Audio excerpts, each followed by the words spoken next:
लो, यहाँ मैं त्रिभुज में संगत भुजा और संगत कोणों में संबंध या दोनों में अंतर बताने की बात किया हूं। अब तुम जानते हो जो त्रिभुज का दो महत्वपूर्ण अंग जो है या त्रिभुज जो बनता है, तुम कहते हो 3 line bounded by 3 angle is called triangle. 3 भुजा जो 3 कोणों से बंधित हो वह त्रिभुज कहलाता है। तो यह त्रिभुज जो है सो मैं सम्मुख कोण और सम्मुख भुजा बताने की मैंने कोशिश किया हूं। यहां मैं 2 त्रिभुज को लूंगा। 2 त्रिभुज की समान कोणों के सामने जो भुजा होती है वह सम्मुख भुजा कहलाती है। और 2 त्रिभुज में आपको समान भुजाओं के सम्मुख जो कोण होता है वह संगत कोण कहलाता है।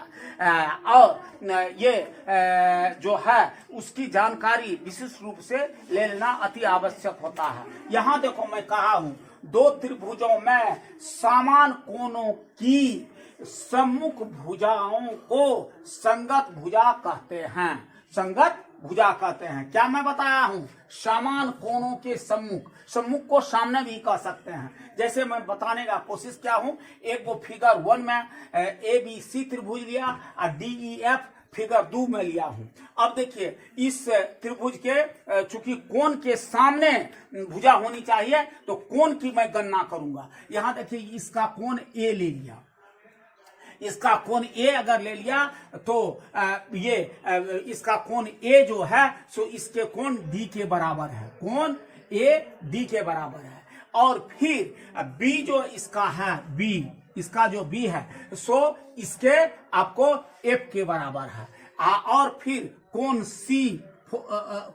C जो है सो आपको इसके E के बराबर है, E के बराबर है। तो अब देखिए ये जो बराबर होगा, ऐसी परिस्थिति में A के सम्मुख ये जो है आपको भुजा वह आपको हुआ BC और D के सामने हो गया EF। इसके बाद फिर देखो अगर हम ये AC के ये जो मैं बात करूंगा फिर इस कोण की C कोण की, इसकी मैं C कोण के सामने की भुजा हो जाएगा AB। और इसमें हम अगर फिर बात करेंगे तो अगर F के सामने ये आपको हो जाएगा AE। तो और फिर अगर हम कोण ये B की बात करूं या E की बात करूं तो इसके सामने हो जाएगा AC और इसके सामने हो जाएगा DF। ये आपको संगत भुजा कहलाएगी। अब फिर मैं दूसरे स्टेंजा में यह बताने का कोशिश किया है जो सम्मुख या संगत कोण क्या होता है। तो 2 त्रिभुजों में समान भुजाओं के सम्मुख या सामने कोणों को संगत कोण कहा जाता है। जैसे इसमें मैं चर्चा किया था क्या, कोण की। इसमें किसकी चर्चा कर रहा हूं? भुजा का।